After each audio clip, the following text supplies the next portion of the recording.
Unless you believe that everyone's feelings have their own reality, in which case Peterson's reality is totally real, end of story, and you can't question it because he's stunning and brave, and the video's over.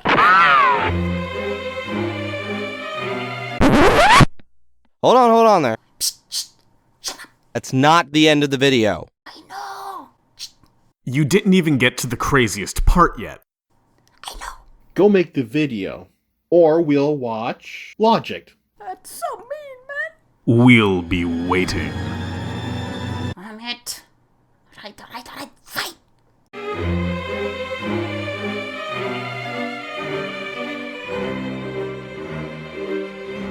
Alright, where were we? You might think that I'm overstating the case.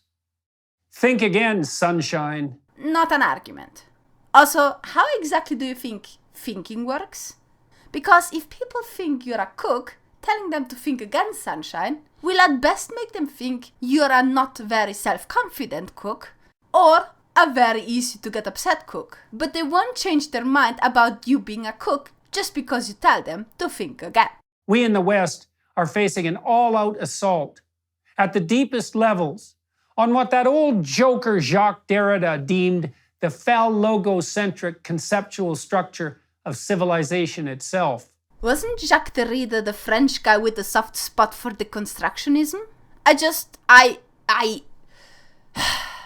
That bugs me, dude. Massively.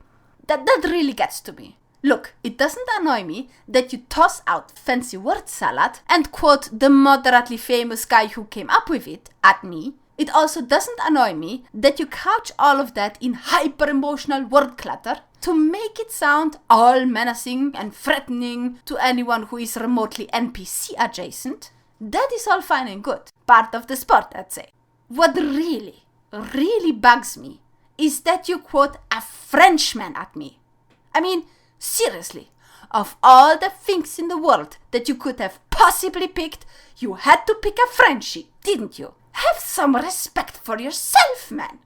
To take that apart, that's a society centered on the encouraging, adventurous, masculine spirit, and that privileges that hated word of all things, the divine logos. It privileges the divine logos, the divine reason, immanent in nature yet transcending all oppositions and imperfections in the cosmos and humanity. The divine logos. Look, buddy, I was totally with you until now. I mean, not quite, but I got your concerns and I took you seriously and I found the discussion fruitful and all. And just as I thought to myself, well, this dude's got a point with that hostile woo out there. You had to make a 180 and go off the deep end. How can a person who lived so many decades on this earth and has seen such a mess and so much chaos and nuttery still believe that somewhere, somehow, something is not flawed? But not just something. No, the logos specifically. Look, I don't believe in divine invisible threats, privileged or otherwise, and as to me, the divine logos is at best a fantasy and at worst a sign of unrestrained narcissism. And so when you say to me that the evil takes apart the divine reason, I can't help but wonder what the hell you were smoking today. And what should we worship and celebrate properly other than that? Deconstructionists? The words of that mass murderer Karl Marx? What should we worship rather than the imaginary logos of an imaginary being? Well, how about we don't worship anything and instead appreciate and preserve something that is more valuable and human-centered? We have millennia of ancient history, from the Greek philosophers to the Roman law system to the Renaissance, the Reformation, the Enlightenment. I mean, about every fourth or so word used to describe the current political structures or the law is descending from Latin. In fact, I'm pretty sure half of the English words you have are derived from Latin. You have legislator, senate, republic, delict, candidate. Although that last word is a bit misleading, because it used to mean white-robed, and it was synonymous with pure, which basically would disqualify the vast majority of political candidates.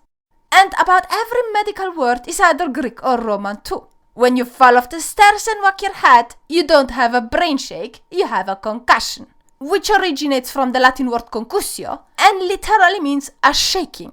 Not to mention that we still use the ancient ideas such as the Hippocratic Oath and many, many other ideas that have been developed and advanced throughout history. Ancient Rome, for example, had aqueducts, meaning they had running water thousands of years ago. And if you thought that hydroponic plants are a new fad thing, then you should maybe look all the way back in the time of Babylon's Hanging Gardens, and then realize that hydro and ponics are both Greek words. We had ideas upon ideas and massive advancements that led us from a plain water wheel all the way to the rockets that fly into space. That is all worth appreciating and preserving. Partially because as a species we are bloody awesome, and partially because we don't want to have another millennia pass where everything is forgotten and our descendants have to start from scratch and try to discover the mighty power of the wheel again. So much for history. What about the present? Well, we are not just your average animal, we are humans. And we all have the ability to make our own path and our own life meaningful on a very, very personal level. In a book called Man's Search for Meaning, the author Viktor Frankl shares how every person can live a fulfilled life if he finds the meaning and purpose of his life in his own mind, and how for everyone that meaning is something personal. He mentions, for example, a man who reached out to him because of depressions after the death of his wife. Frankl, instead of giving him advice, asked him what would have happened if the case would have been reversed, and eventually pointed out that by outliving his wife, that man had spared her the fate that he now suffers. In other words, this man's last act of love towards his wife was the fact that he took up the burden of solitude and suffering such that she wouldn't have to. And while that will never bring back his wife, this slight shift of perspective meant that the man now could move on and move away from meaningless suffering to an idea of purpose and heroism. And while that particular example might not necessarily appeal to you, possibly, the principle is the same, because the principle of what makes people happy and fulfilled is pretty much the same for everyone. And it can be pretty much boiled down to this. Suffering is inevitable, finding purpose and meaning in suffering, and a sense of agency is empowering and can satisfy. Absence of meaning causes suffering. Absence of suffering removes meaning. So, if you have no control over your own life, you get depressed. If you have no outlook for the future, you get depressed. If you then take the wrong sorts of meds because your doctor prefers to numb your misery rather than give you the actual solution, then you still are depressed. And also a zombie. If instead you decide to improve something minute about yourself every day and take responsibility for someone or something into your own hand and try to make sense of your current situation in a constructive way, then you will find yourself increasingly growing capable and confident and possibly far, far more successful than you would have imagined previously. That sort of fulfillment is not only very personal, but it is also easily accessible to nearly everyone. Let me give you an example. Let's say that you had never taken care of any plants whatsoever before, and I were to come to you and pose the following challenge. I would tell you, go buy a fresh pineapple with a moderately intact green top, then cut the top off, pluck off the bottom leaves of it, and put it in a shallow container with water. And then make it get roots and let it live in your house as a houseplant. Maybe get some mini pineapples out of it once in a while. Now, if you were to take that kind of challenge, you would soon discover that you have a high chance of failure, because there are very, very few pineapples that tend to be fresh and strong enough to develop roots before completely dying off. However, if you were to manage and succeed that kind of challenge, then you would have hit all three requirements of fulfillment at once. You would have experienced a moderate amount of struggle, because you would have had to put in time and effort to get that bloody thing to grow, and possibly a lot of tension and uncertainty too, and your struggle would have had a purpose, namely the purpose to complete a challenge that has been posed to you. Lastly, whether you succeeded or failed at it, you will conclude your challenge with new knowledge, and the you after the challenge will be a better you than the you before.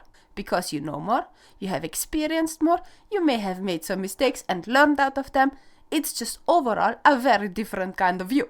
And since it is an odd and unknown sort of challenge, it means that if you succeed, you are likely to be able to impress a lot of people by sharing your experience and your knowledge, since many other people will likely never have heard of it before. So, to bring it all back to PT, personal fulfillment achieved through personal improvement and the overcoming of hardship is not just valuable, it's unique. There is no one in the world who can feel as happy and proud about our little living pineapple plant as we do. And no worshipping of the abstract mighty logos can ever compete with that. But most importantly, above all else, we have us, people.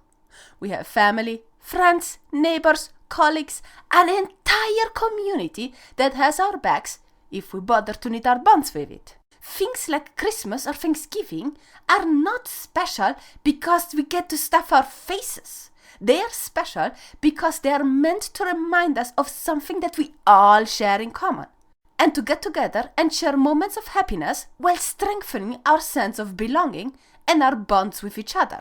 The reason so many people find fulfillment in religion is usually not because of the faith itself, but because it is a way to connect with other people, and it's those connections that ultimately count. And just to make it more clear, let me tie this example with the previous one. Imagine that you have accepted the challenge and tried to grow a pineapple plant. After a while, you would go back to the video, find the link of my Discord, and share your experiences. Maybe you would find several other people who tried it out. Some might have been successful, some less so, and some might have just hopped in because they're still trying and want to get some tips and hints. Even if you know nothing about all of these other people whatsoever, you still find yourself in a group to which you belong, because you all joined in the Pineapple Challenge and are thus Pineapple Challengists. There is a lot we do on a regular basis that makes our life very precious, and not a single one of them requires any kind of worship.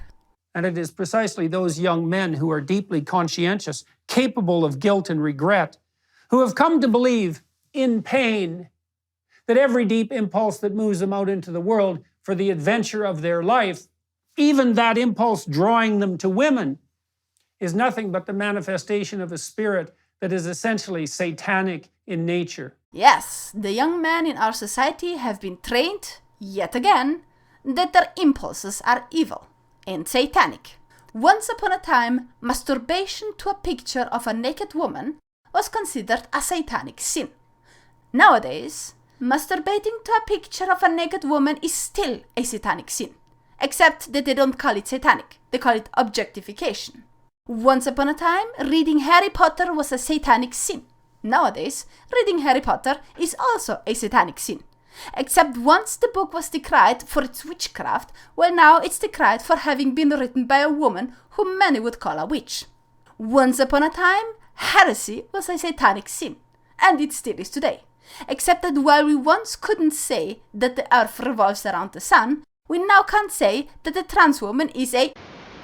You see, PT, not so much has really changed.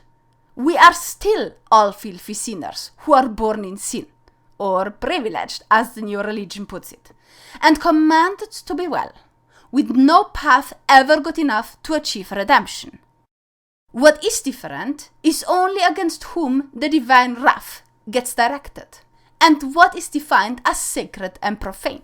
This is not only wrong, theologically, morally, psychologically, practically, and scientifically. It is literally anti-true. It's not a mere misstatement about the nature of reality, a minor conceptual error, but something that literally could not be farther from the truth. Oh, we absolutely agree on that, PT.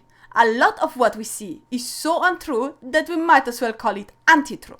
The only thing we disagree on is that you believe that this is a recent thing, while I believe it's merely a new iteration of a well-established crazy that was already around. And something that distant from the truth comes from a place that cannot be distinguished from hell. Now, don't slander my home like that. We might have the occasional magma floods and blood orgies, but down here in hell, we are all civilized people who don't chop off skin of body bits for dogmatic and virtuous purposes. But let us go along with your thoughts here for a moment, because it begs the question, what exactly makes the current state indistinguishable from hell? If it's the absolute anti-truth and its negative impact on society, well, we were in a state of anti-truth for almost all of humanity. We happened to be spoiled because for a few decades we had the ability to speak our minds and were allowed to figure out for ourselves what is truly accurate, but that was an abnormality. It was localized, it was recent, and because it threatened the legitimacy of the powers that be, it was doomed to be removed eventually. And even that was not perfect. We had the Hays Code, we had Charlie Hebdo, we have people who are being fined, and worse, for blasphemy in Britain and for making edgy pack videos in Scotland. All of these things are related to religion. Is that the only difference? One hellhole is religious, the other one isn't? Is that the metric we're using? Not much of a useful metric if that's the case. The Christian church is there to remind people, young men included, and perhaps even first and foremost, that they have a woman to find, a garden to walk in, a family to nurture, an ark to build, a land to conquer, a ladder to heaven to build. No. It definitely is not there to remind you to build your ladder to heaven. There was this place called Babel, and they tried to build a tower to heaven, and the big G, by all accounts, was not really much of a fan of it, was he? Notice also the land to conquer and woman to find stuff, by the way. That stuff clearly needs some major updating. First of all, forget about lands. Earth is completely overrun by wackos. And no matter how bad the wackos in your vicinity are, you basically guaranteed that the wackos you find during conquering anywhere else will be much worse. You don't want to get anywhere near that idea. No, if you want to do conquest and heroism stuff, learn physics, get good, build rockets and space knickknacks, and go and conquer Mars. It might be a bit challenging to farm there and survive at the very first, but if nothing else, no one will bother to get up there to grab you and toss you into jail for your wrong thing. And woman to find, yeah, still good advice, but just so you know, the girls worth having are the ones that you'll not find on Tinder. Because the good girls are usually the ones that are a little hidden. A little to the side. Maybe you'll find them in libraries, sport events, dance courses, language lessons, community centers, and sometimes they're the sort of people who have their grandmothers force their phone numbers on you because they want the girls to go out. In other words, get off the damn screen and get a life, please. Also, where are the ladies in this? When are you manning up?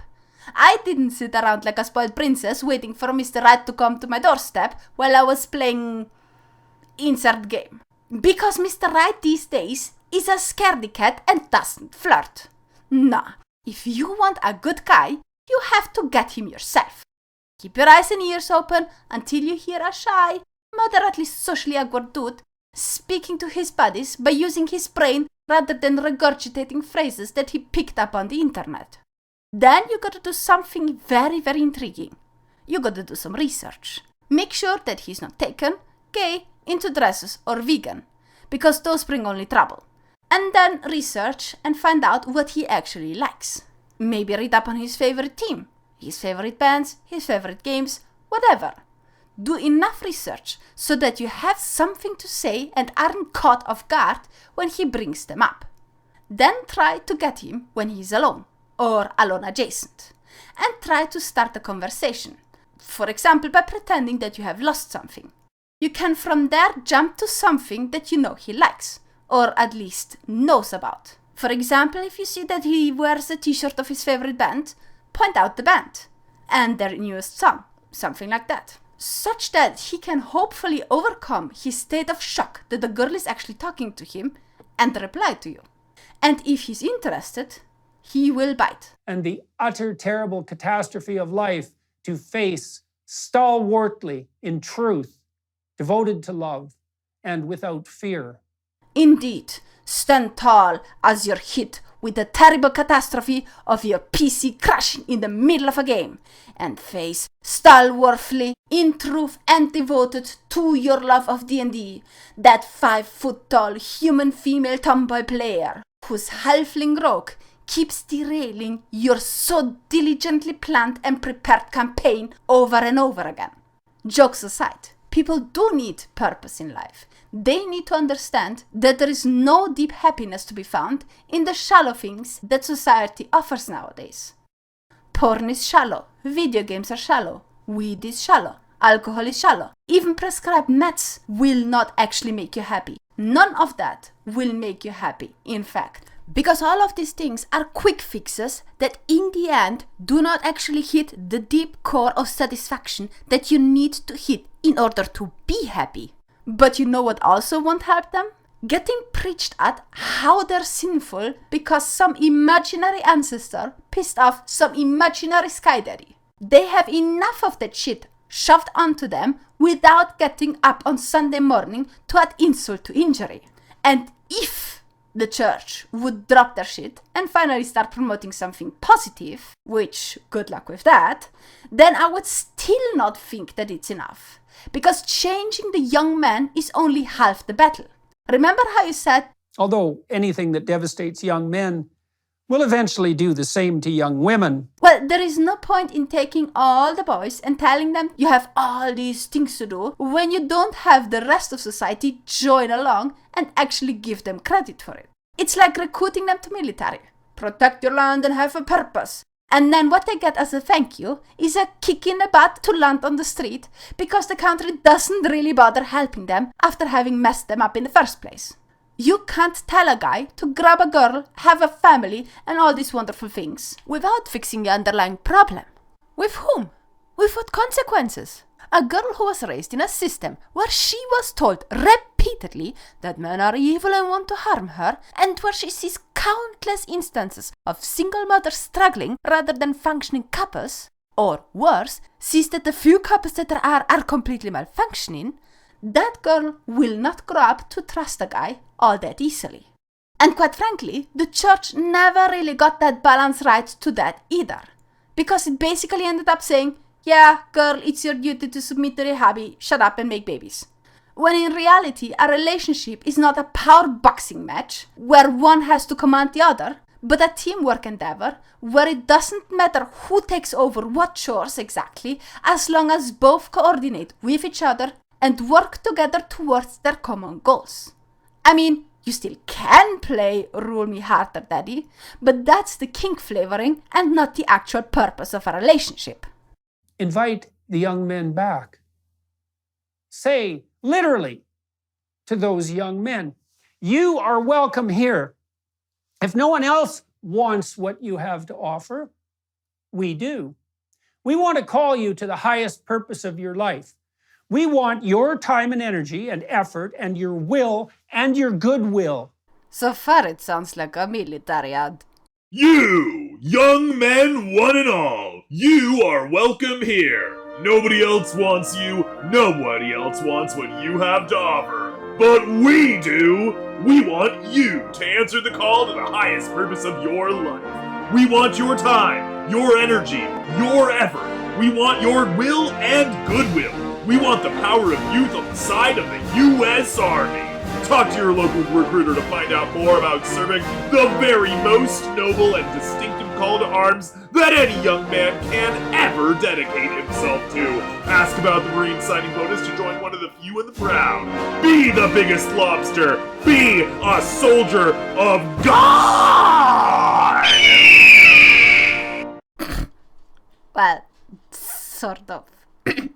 Please continue, Petey. We want to work with you to make things better, to produce life more abundant for you and for your wife and children and for your community and your country and the world.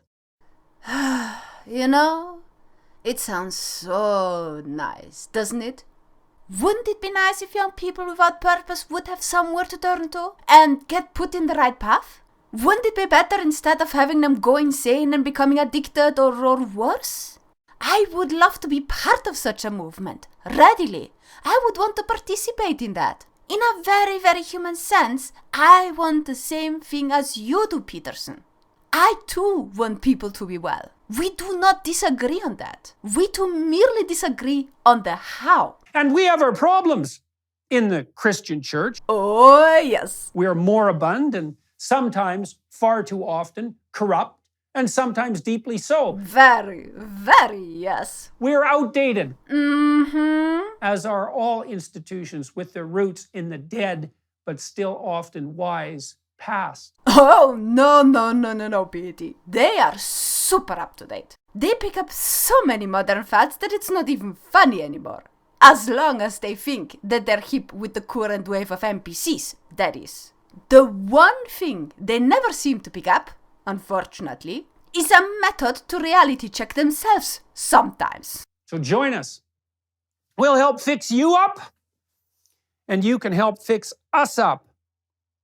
And together, we'll aim up. So join today! If you have problems, we'll fix them. If you're down on your luck, Uncle Sam will get you back on your feet. In return, you can help us bring freedom to the rest of the world. And together, we'll walk through the gates of heaven. America! You know what? I dig it. A self-help group for depressed young guys. Beautiful.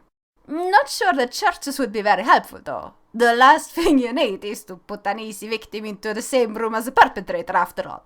I mean, for all its claims to truth and depth in vision, the church unfortunately is just as shallow and corrupt as whatever the hell we have now. Neither religion nor modernity bothers to teach young people how to truly be happy. And here's a message to those young men skeptical about such things. What else do you have? You're joking, right? That's a very, very flawed way of thinking, Mr. Psychologist.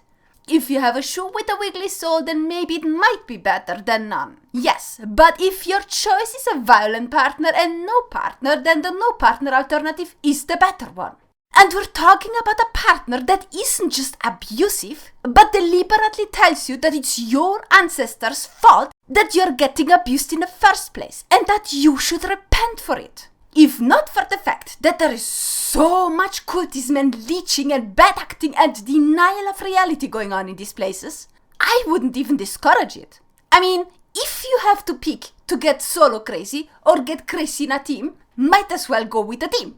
But what I'm concerned about, and for damn good reason, is that rather than getting help, those desperate people get massively exploited for needing help. And get told that they're horrible people the same way they get it told from society right now. You can abandon the churches in your cynicism and disbelief. You can say to yourself, narcissistically and solipsistically, the church does not express what I believe properly.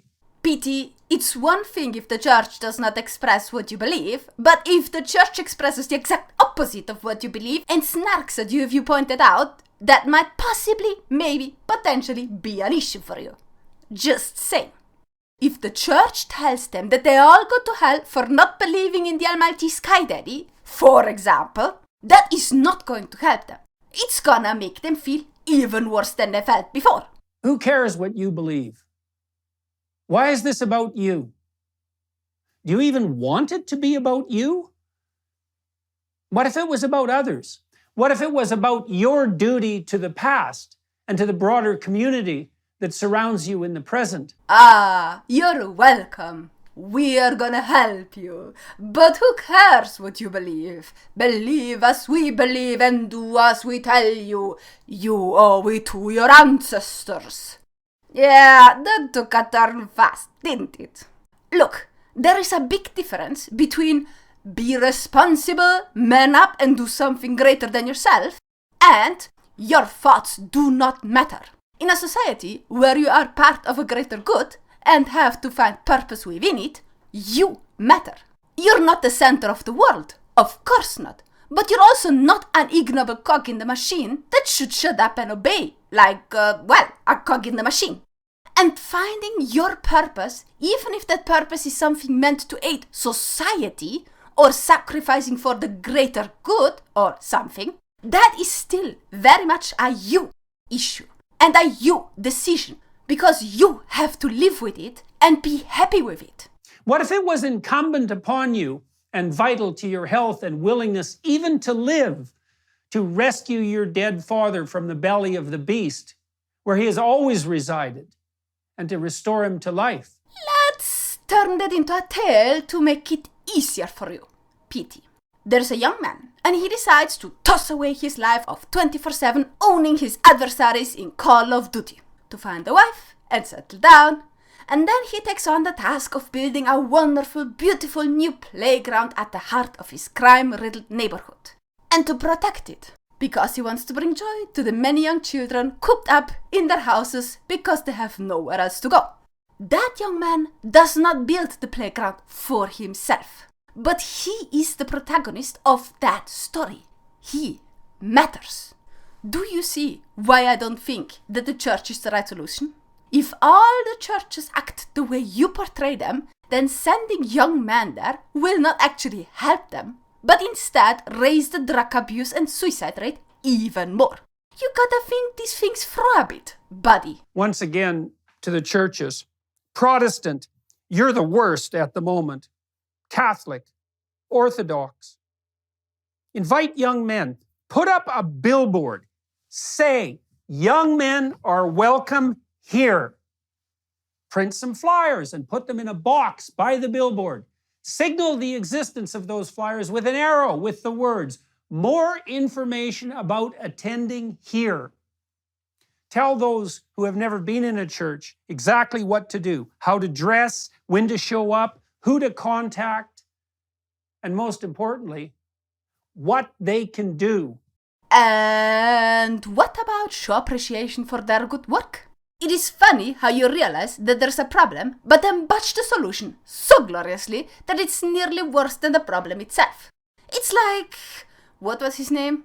Oh yeah, Karl Marx. The guy who explains brilliantly how your average workers have zero ambitions to do their job because it's a needless grind for someone else's pocket, but then he turns around and proposes a giant collective, a glorified government basically, where the workers still have zero say, but on top of that, they now also get encouraged to not do anything at all. Because suddenly you just can't get ahead at all anymore, since everyone gets the same minuscule share of stuff, regardless of how much or how little they work for it. The problem is not that there aren't things to do for young men. It's that there aren't things to do that they know of that makes them happy and gives them fulfillment. And you won't fix that by giving them hard tasks without making it clear and obvious to them what those tasks are good for and why doing said tasks gives them appreciation in society. Ask more, not less, of those you are inviting. Ask more of them than anyone ever has. Remind them who they are in the deepest sense and help them become that. Yeah, lowering the standard doesn't help in any industry, games, religion, or otherwise. Your churches, for God's sake. Quit fighting for social justice. Quit saving the bloody planet. Attend to some souls. That's what you're supposed to do. That's your holy duty. Do it now, before it's too late. And the hour is nigh. Very doom and gloom. But I do agree with the core message. As any money-making company, churches should focus on their job and not sit there catering to a crowd that they didn't represent in the first place.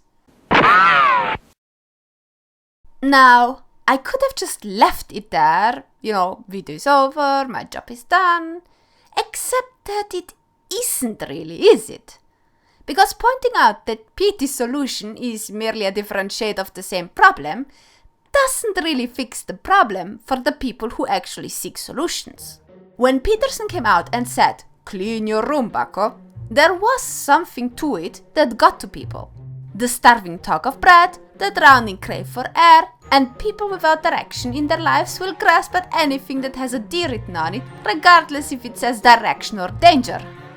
But Peterson in many ways does not so much offer a solution as offering a new drug, or rather an old drug packaged in a new perspective. And while taking a pill to soothe the void may sound like a good idea, easy, quick, whatever, it still is just that, a pill. And the void returns as soon as you stop taking it. That is not the way out. So instead, let me offer you an alternative. Let us start with giving a name to the problem. Let's call it the inner Pigdog.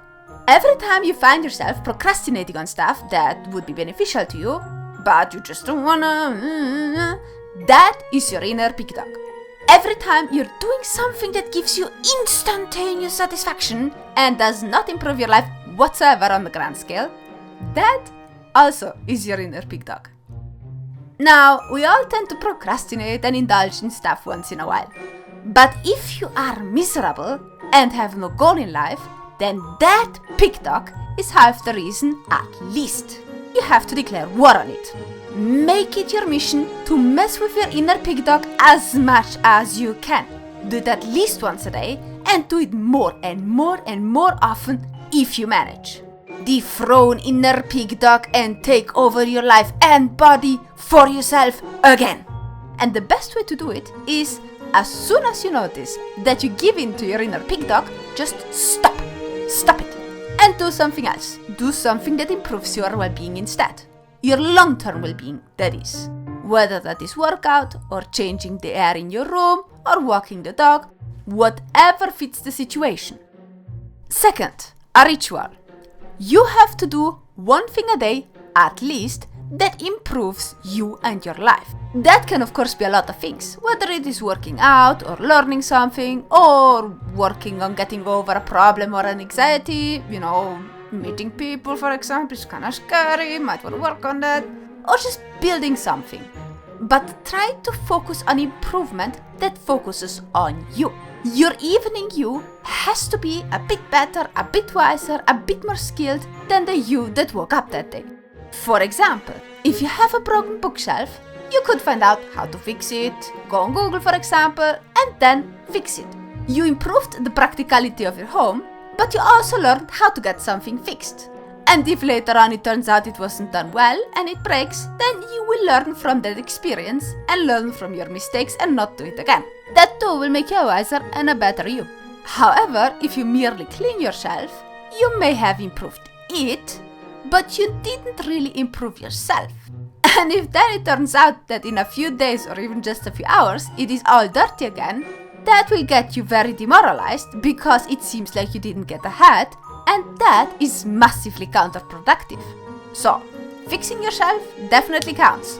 Cleaning it doesn't. So far so good? Third, a responsibility. You will take responsibility for someone or something. Whether that is a dog, a cat, a fish, a plant, or all of them at once. You will take charge over its well-being, and you alone are responsible to keep it alive, keep it well, and keep it happy. If you pick the pet as your responsibility, then you're responsible to walk it, feed it, give it water, keep it clean, whatever your pet needs. You're also responsible to train it and keep it entertained. And possibly don't get it too fat and keep it in shape because you don't really want it to get a heart attack. If instead you went for a plant, you have to ensure that it has a good spot. Not too much light, not too little, not too cold, not too warm, enough water, not too much water, and so on. You also have to keep it free from pests and trim and prune it if that is necessary. Fourth, consistency. Note down every day how you defeated your inner Pigdog, what you learned or did to improve yourself, what you still need to do or to improve, and what challenges you want to do next. If something didn't work out, acknowledge that, try to learn from it, and then move on. Dwelling on it is not productive. In fact, I'm pretty sure that dwelling on it is a psyop tactic of inner Pigdog who tries to oppress you from overturning it. If you are successful that day, mark that day as a success. Every 10 successes, treat yourself to something nice. And as you do so, make sure to give the middle finger to the inner Pigdog, because unlike the Pigdog, you deserved your treat. Fifth, creativity. Very much underrated these days, but very important. We all can nag and complain on the internet, day and night. That is easy. We all can destroy and dismantle stuff too. Even more easy. What we can't often do is express ourselves positively. So take a few minutes of your day to create something. Whether it's some artsy stuff, some memoirs to spill your inner frustration, a small model of the giant greenhouse that you're planning to build on your backyard eventually, or the giant greenhouse itself. And do it for yourself. Because you see, there is nothing worse than suppressing your expression. For example, as much as I wanted to quit YouTube, and believe me, I tried, I just can't stop getting back. It's like a bloody pressure valve that gets me angry and frustrated and depressed and eventually just explodes into a 40-minute video response or a massive rant. That is massively unhealthy. So, sit down once a day, knock out your inner pigdog and create something. Sixth, community. Remember the pineapple challenge I mentioned before? Do it. And then come to my Discord and share the result. Share all your results, in fact, and maybe inspire others to try it out too. Then, make it your duty to find like-minded people, both online and offline. Find maybe a group to join, a prepper club, a gun course, an archery course, a book club, something that interests you, that you can enjoy together with others, and then try to tie connections. You can, for example, offer to shovel snow or to clear up the leaves in the neighborhood's front yard. You can invite your club members to a barbecue or bring a treat to your family, friends, colleagues, or once a year give someone a mini pineapple that happened to be grown in your own home. If nothing else, it gets people talking. And if right now all of that sounds surreal and you feel invisible and think that it just won't change a thing, and it would never work cause it never does, or something like that, then do me a favor and punch your inner pigdog for me. Then get into my Discord and send me a DM. Because I want to know what's in your head right now. And maybe, just maybe, you might be wrong. Just do it. What do you have to lose? Thank you all for watching. If you enjoyed this video, please like, share and subscribe. Embrace your inner crazy, save the pineapple head and have a wonderful evening.